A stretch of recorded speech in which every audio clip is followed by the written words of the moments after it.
नमस्कार। मैं doctor R S Tiwari, professor काय चिकित्सा, SCPM Ayurvedic medical college Gonda.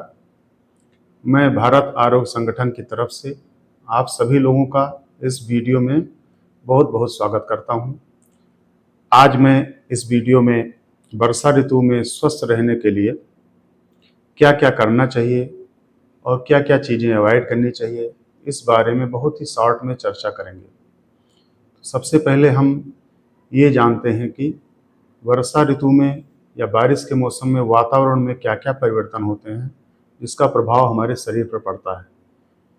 तो सबसे पहले मौसम में बदलाव होता है, बारिश होती है और वातावरण में ह्यूमिडिटी बहुत ज़्यादा बढ़ जाती है। वातावरण में टेम्परेचर में गिरावट हो जाती है, तापमान कम होने लगता है, हवाएं ज़्यादा चलने लगती हैं, विशेष रूप से पूर्वी हवा का प्रकोप ज़्यादा बढ़ जाता है। वनस्पतियाँ बहुत ज़्यादा हरी हो जाती हैं और चारों तरफ हरियाली फैलने लगती है। कीट पतंगे भी वातावरण में बहुत ज़्यादा बढ़ जाते हैं। गड्ढे, तालाब, नदियाँ, नाले सब उफना जाते हैं और इसमें पानी भर जाता है। रास्ते भी कीचड़ युक्त हो जाते हैं। अगर अच्छे रास्ते नहीं बने हुए हैं तो गड्ढे युक्त, कीचड़ युक्त हो जाते हैं, जिससे दुर्घटना होने की संभावना भी बहुत ज़्यादा बढ़ जाती है। इस प्रकार से हमारे वातावरण में बहुत ज़्यादा चेंज हो जाते हैं। हालांकि वातावरण में जो हमारे धूल के कण होते हैं, ये जो गर्मी में लू चलती है उसमें बहुत ज़्यादा उड़ते हैं और वायु बहुत ज़्यादा दूषित रहती है, वो इसमें स्वच्छ हो जाती है, क्योंकि बारिश के पानी के कारण सारे धूल के कण वो जमीन पर बैठ जाते हैं। इसके साथ साथ जितना भी धरती का पानी है वो भी प्रदूषित हो जाता है, क्योंकि चारों तरफ से गंदगी बह करके नदी नालों में इधर जाती है, तो जो पानी है वो दूषित हो जाता है और अम्लीय हो जाता है, क्षारीय की जगह अम्लीय हो जाता है। इसलिए इसमें पानी का भी दूषण हो जाता है और उसका स्वास्थ्य पर भी प्रभाव पड़ता है। इसके अलावा कीट पतंगों की संख्या में बहुत ज़्यादा वृद्धि हो जाती है। तूफान की संभावना, बिजली गिरना, ये सब इस मौसम में ज़्यादा होता है। दीवारों पर फफूंद, जीवाणु इत्यादि बहुत ज़्यादा बढ़ जाते हैं और भोजन कहीं भी रख दीजिए तो तुरंत ही उसमें संक्रमण और सड़न की शुरुआत हो जाती है। अब इन वातावरणीय चेंजों का, जो वातावरण में जो प्रभाव हो रहा है या एनवायरमेंटल चेंज हो रहा है, इसका हमारे शरीर पर क्या प्रभाव पड़ता है, ये हम देखते हैं। तो हमारे शरीर में आयुर्वेद कहता है कि हमारे शरीर में वर्षा ऋतु में वात का प्रकोप हो जाता है। 3 दोष होते हैं, वात, पित्त और कफ। इसमें जो वात है वो मुख्य रूप से बारिश में प्रकोपित हो जाता है, क्योंकि इसमें नमी मिलती है और पूर्वी हवा ज़्यादा चलती है। इससे शरीर में दर्द, आलस्य और न्यूरोलॉजिकल बीमारियां, गठिया, ये सब समस्याएं ज़्यादा प्रकोपित हो जाती हैं और ज़्यादा रोग इसमें बढ़ जाते हैं।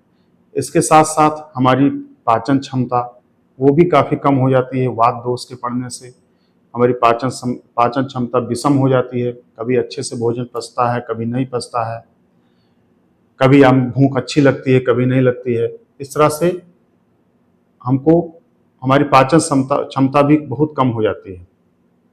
इसलिए इस मौसम में हमको क्या क्या सावधानियां बरतनी चाहिए और क्या क्या करना चाहिए, इस बारे में जानना बहुत ज़रूरी हो जाता है।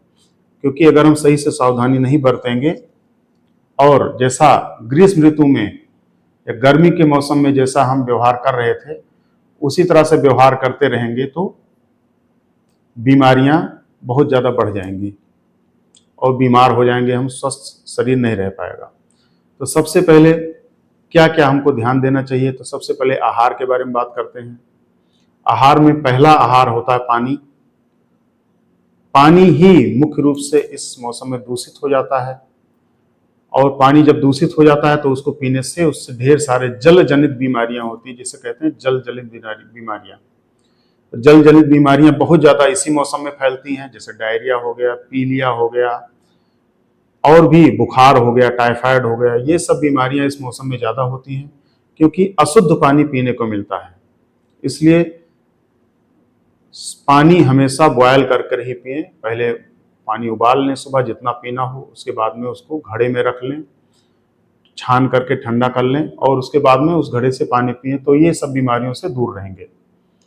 पानी की मात्रा पे भी ध्यान देना चाहिए कि बहुत ज़्यादा कम पानी भी ना पिएं, क्योंकि प्यास इस मौसम में कम लगती है, और बहुत ज़्यादा भी पानी ना पिएं, क्योंकि बाहर बहुत ज़्यादा आर्द्रता रहती है और इसी हिसाब से शरीर में भी परिवर्तन होता है और शरीर में भी आर्द्रता बढ़ी हुई रहती है। इसलिए पानी की संतुलित मात्रा का प्रयोग करना चाहिए। इसके बाद में भोजन के बारे में बात करते हैं कि कौन कौन से ऐसे अन्न हैं जिसको हम इस मौसम में विशेष रूप से खाएं। तो सबसे पहले बारिश के मौसम में ज़्यादातर पुराने अन्न का सेवन करना चाहिए। पुराने अन्न जैसे 1 साल पुराना लगभग हो, पुराना गेहूं, पुराना चावल, पुराना जौ, इस तरह से पुराने अन्न का ही सेवन करना चाहिए। इससे हम ये पचने में हल्का होता है, इससे हमारी अग्नि पर या हमारे डाइजेस्टिव पावर पर ज़्यादा प्रभाव नहीं पड़ता है और वो अच्छे से उसको पचा लेती है। शरीर में हल्कापन बना रहता है। दालें क्या क्या प्रयोग करनी चाहिए, तो इस मौसम में मूंग की दाल और मसूर की दाल विशेष रूप से प्रयोग करनी चाहिए और ये बहुत ज़्यादा फायदेमंद होती है। ये पचने में हल्की होती है और हमारा जो डाइजेस्टिव सिस्टम है उसको मेंटेन रखती है। एसिडिटी नहीं बनाती है, क्योंकि इस समय जो पानी होता है वो खुद एसिडिक हो जाता है, एसिडिक नेचर का हो जाता है। इसलिए मुख्य रूप से आयुर्वेद में भी बताया गया है कि मटर की दाल मुख्य रूप से नहीं खाना चाहिए इस मौसम में, क्योंकि उससे वात का प्रकोप हो जाता है। तो अरहर या मटर की दाल कम खानी चाहिए और मूंग और मसूर की दाल ज़्यादा खानी चाहिए इस मौसम में। इसके अतिरिक्त में तली भुनी चीज़ें कितना खाना चाहिए, तो इस मौसम में बारिश होने के कारण शरीर में वात बढ़ा हुआ रहता है और आयुर्वेद में ये बताया गया है कि तेल ऐसा वस्तु है या खाने की चीज़ है जो कि वात का समन करता है, मतलब वात को सही करता है। इसलिए कुछ कम मात्रा में तेलीय चीज़ें खा सकते हैं, जैसे पूड़ी पकौड़ी हो गया जो घर में बनता है, उसको कुछ मात्रा में खा सकते हैं, बहुत ज़्यादा मात्रा में ना खाएं, नहीं तो अग्नि फिर मंद हो जाती है और डाइजेशन सही नहीं रह पाता है। इसलिए कुछ मात्रा में तली हुई चीज़ें इसमें ले सकते हैं और तेल का प्रयोग कर सकते हैं। बेसन का भी प्रयोग किया जा सकता है, लेकिन कम मात्रा में। बारिश का मौसम होता है तो वैसे भी लोगों की इच्छा होती है कि कुछ तली हुई चीज़ें खाएं। तो ये इच्छा इसलिए होती है क्योंकि शरीर की मांग ही होती है और वात का प्रकोप उस समय होता है, वात दोष हमारे शरीर में बढ़ जाता है, इसलिए तेल वाली चीज़ें खाने की इच्छा उत्पन्न हो जाती है। तो तेल वाली चीज़ें खाने की इच्छा उत्पन्न तो हो रही है, लेकिन उसको बहुत ज़्यादा ना खाएं लेकिन कम खाएं, जिससे वात दोष का प्रकोप शांत हो जाएगा। तेल की अपेक्षा घृत का भी सेवन कर सकते हैं। घी लेने से आपका वात और पित्त दोनों का समन होता है और एसिडिटी भी नहीं होता है। तो इस तरह से भोजन में हमको ध्यान रखना चाहिए। इसके बाद में हमको सब्जियों में ज़्यादातर ड्राई जो सूखी सब्जियां हैं उसका प्रयोग करना चाहिए। इस समय बाहर गीली सब्जियों का प्रयोग कम करना चाहिए, जैसे कि राजमा है, चना है, इन सब सब्जियों का प्रयोग करना चाहिए। सोया बड़ी है, इसका प्रयोग करना चाहिए। बाहर की सब्जियों में भिंडी, तोरई, लौकी ये सब प्रयोग कर सकते हैं, लेकिन बहुत भारी और गरिष्ठ भोजन इस समय नहीं करना चाहिए। साग जो होता है वो सब इस मौसम में नहीं खाना चाहिए, क्योंकि पानी दूषित रहता है और उसमें दूषित पानी ही भरा रहता है और उसी में उत्पन्न होता है, इसलिए साग विशेष रूप से अवॉइड करना चाहिए। मूली का प्रयोग भी इस मौसम में नहीं किया जाता है। दही का भी प्रयोग नहीं करना चाहिए। दही का प्रयोग करने से हमारा कफ दोष बहुत ज़्यादा बढ़ जाता है, क्योंकि बाहर शीत रहता है, और विशेष रूप से रात्र में तो दही का प्रयोग बिल्कुल नहीं करना चाहिए। इससे अग्नि मंद हो जाती है और डाइजेशन खराब हो जाता है। इसके अतिरिक्त ये तो भोजन की बात हो गई। अब हम बात करते हैं कि नींद की।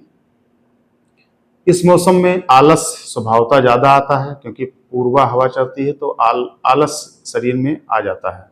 वात का प्रकोप होने से भी आलस शरीर में आ जाता है। तो इस मौसम में कोशिश करना चाहिए कि दिन में कम सोएं और रात्रि में ही ज्यादा सोएं, रात में जगें ना ज्यादा। इससे आपकी बायोलॉजिकल क्लॉक जो है वो खराब हो जाएगी और इससे जो इंटरनल एनवायरनमेंट जो हमारा खराब हो रहा है वो और ज्यादा खराब हो जाएगा। इसलिए नींद हमेशा समय पर लेनी चाहिए। दिन में इस मौसम में कम सोना चाहिए। गर्मी में ऐसा था कि आप दिन में सो जाते थे, उसमें ठीक था, लेकिन इसमें ज़्यादा दिन में सोना नहीं चाहिए, इससे दोष का असंतुलन हो जाता है। इसके अलावा स्नान करने में ध्यान रखना चाहिए कि अगर पानी बहुत अच्छा नहीं आ रहा है तो उसमें नीम की पत्ती का प्रयोग करें, नीम की पत्ती का काढ़ा उसमें मिला लें। इससे आपका जो संक्रमण है शरीर का, स्किन का संक्रमण, ये कम से कम होगा और उससे स्नान करना चाहिए। वर्षा ऋतु में मुख्य रूप से क्या क्या चीज़ें नहीं करनी चाहिए, इसके बारे में सबसे पहले पानी से ही शुरू करते हैं।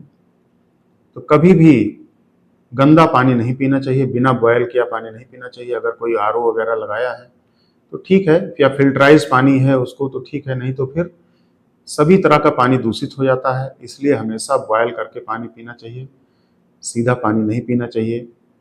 भारी, बहुत ज़्यादा तैलीय, बहुत ज़्यादा बेसन युक्त, मसालेदार, गरम मसाले वाली चीज़ें बहुत ज़्यादा नहीं खानी चाहिए। अम्लीय चीज़ें भी बहुत ज़्यादा नहीं लेनी चाहिए, जैसे खट्टा, अचार, ये सब चीज़ें हो गई, इसको बहुत ज़्यादा नहीं खाना चाहिए। इससे अम्लपित्त की समस्या हो सकती है, वायु संबंधी विकार हो सकते हैं, अपचन हो सकता है। मिठाइयाँ भी इस मौसम में बहुत ज़्यादा नहीं खानी चाहिए, मिठाइयों से भी शरीर में एसिडिटी बढ़ जाती है।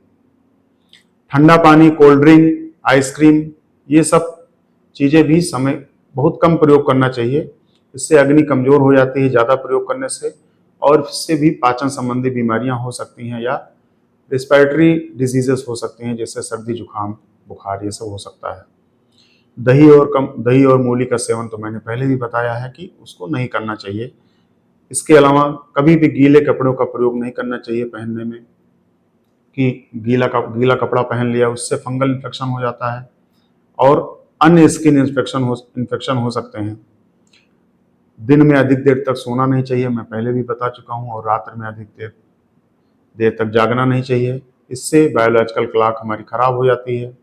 गंदे पानी या कीचड़ युक्त रास्ते में बिल्कुल ना चलें, इससे बचें। अगर उसमें चलते हैं तो फिसल के गिर सकते हैं, वो भी एक दिक्कत हो सकती है। व्यायाम करने के लिए कोशिश करें कि हम आउटडोर व्यायाम कम से कम करें, इनडोर व्यायाम ज़्यादा करें।